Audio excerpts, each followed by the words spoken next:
It's day 228 and it's time to meet another one of my friends. So without further ado, please welcome to the screen variety turn, opera singer, writer and a portal for joy. It's Madame Galina, aka Iestyn Edwards, darling. Hello, look, it's you when you're blue. It's you. Oh, you look marvellous. Do you like the blue? It's beautiful. That blue is great on you. Well done. I'm pleased already. It's Patrick Cox via TK Maxx, dear. Wonderful. Last time I saw TK Maxx in Lewisham, it was being robbed by a guy who let the pashmina go in the bike gears and fell off in the road. Nobody tells a story quite like you, Iestyn, I have to say. Now tell me, who called you a portal for joy? I think we'll name drop Miranda Hart, because for that reason you've just said, I'm always wandering about and eavesdropping, and I've collected material just by stealing it from people I overhear. This morning on the golf course, a woman said, my mother does desperately try not to be difficult, but she just is. And then Iestyn Edwards, aka Madame Galina, which is who you've come as today. I've got three questions. Sorry. Oh, I'm sorry. Say it again. No, I put this on to hold it up against myself, so it, zhuzh is on stage. I do this once a week. Listen, I've got three questions for you. Are you ready for your first? Yes. Iestyn Edwards, what is your recollection of our first meeting? Cambridge with Kitty Bang Bang and the Divine Miss M, where she wouldn't give the champagne back, Kitty, the cards thing. And then I thought, is that correct? And I wondered if it was, and then if I ever visited it. I'm sure you were in that show, and that's where I met you. We all travelled back on the train. I've got it wrong, haven't I? You're laughing. I don't know. I can't remember. I've taken a lot of drugs over the years. It was by a river. It was. Oh, lovely. And I don't normally get invited to these good gigs. We laughed the whole time. That's what I remember. I remember that you had a dark coat. And colour, not threatening. Asking that question to performers that you've met on the scene is such a strange thing to ask, because I think for most of us, it just all becomes one massive blur of back rooms and bubbly wine and, train rides home. It's like that song, we met at 8, we didn't, we met at 9, we met here at Cambridge, no we didn't, it was, Catford, we met, it's like that song.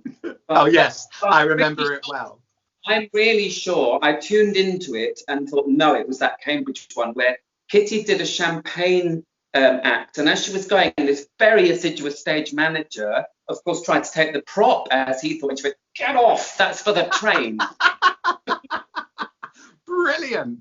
Your second question, Madame Galina, aka Iestyn Edwards, is tell me, other than dressing up like this, what are you doing to keep creative at the moment? Well, I'm writing my second book, which will finally, I'm 130,000 words into that since December, which is, I'm doing a Bell Bainbridge, and I'm adding a thriller plot to my insane family. And so I am 130,000 words into it, and I'm not being unkind, but it would be best if my parents did die before it comes out, because they'll never speak to me ever again. But they are 90 and 80 something, so they just might, and they're unhealthy. That's an unkind thing to say. But so I've been that, and it's been writing itself. I'm also on the WhatsApp down in the utility room, not to disturb the neighbours. I was going to be auditioning. I was supposed to be singing King Mark in Tristan and Wotan in Act 3 of where's he comes down and plays 20 questions with the small person, which is the Siegfried. And we can't do that. But I'm still having singing lessons to go on audition in Germany. So half the time I'm sitting giggling to myself, writing this thing, and then I'm going downstairs and doing Du meine Seele, du mein Herz, du meine, which is sort of quite weird. And then, as I say, I'm playing and eavesdropping on anyone I can find, and just Because my whole thing of going to the WIs round here on the bus has stopped, so I might have to make up some of my own material. I'm not hearing those people saying she'll go to Skegness that once too often and things like that. And also, Paul Marine Chum has been helping with the film treatment of my first book, which is My very Tutu went AWOL.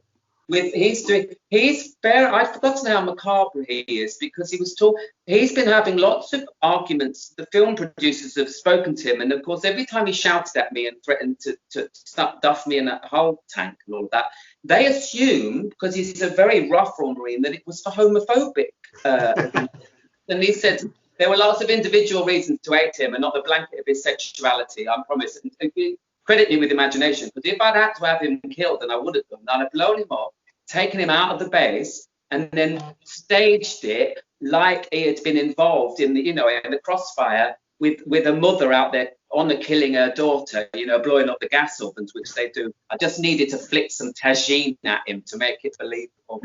So they now know he's quite an imaginative man. They can help him with that, Paul Elmar. He's dreadful. He really is dreadful. I've forgotten how ghastly this man can be, because he lives with death.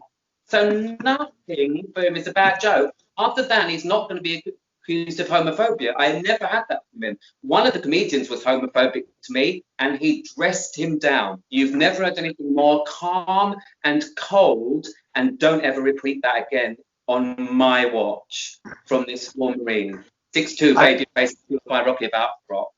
I have to tell you, you are the most hilarious guest that's done this yet. Yes. Oh, well, sorry, I've got stress, phlegm, and worms. I'm moving on to question 3, although I feel like you've answered 7.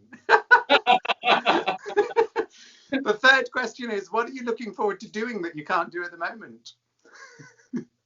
I want to go and get chocolate. There's no nice chocolate, and I'm very looking forward to the library opening again. I'll tell you why, because with all the research for various things and all my interlibrary loans arriving together, I had my own reserves shelf at the library, bookended with 2 lovely bits of red Meccano that they found one of their grandsons didn't want. So I'm missing, and they tweet me and say, and they little photographs of my bookends sort of together, and they say we're waiting to come back. So I'm going to go in there, because I've run out of large print jean babies, so I need to go in. Because I was sort of writing this book and was in lockdown from December anyway, and it sort of happened around me, which I don't want to say smugly, because we both know people, we've lost all our live work, as we know, but some people 18-month seasons abroad. I mean, we know 2, which we won't name them in case they're still crying, but it's costly for us. And the cafe downstairs is open, they're serving takeaways, they're letting the people sit out there. I'm resentful. I'm glad the woman from the engineers has gone past and she's reported them downstairs to the council for doing that. They don't tell anyone this, but they sell you a beer and say, don't sit in our beer garden and don't take it away. So they're standing there with a beer garden. What do I do with it then? Got a cloud I can sit on. I don't like them getting away with it. We're not doing our stuff. They can stop theirs. Apart from that bit of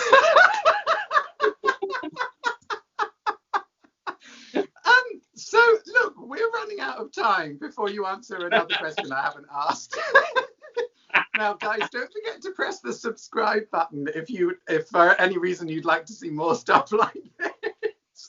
Now, Iestyn will not be with me tomorrow, but I will see you all tomorrow. What's the line, Iestyn? I think you'll find it's if we're saved. Ah, amazing! You see, it's all an act. She's a genius. Love you. Thank you so much.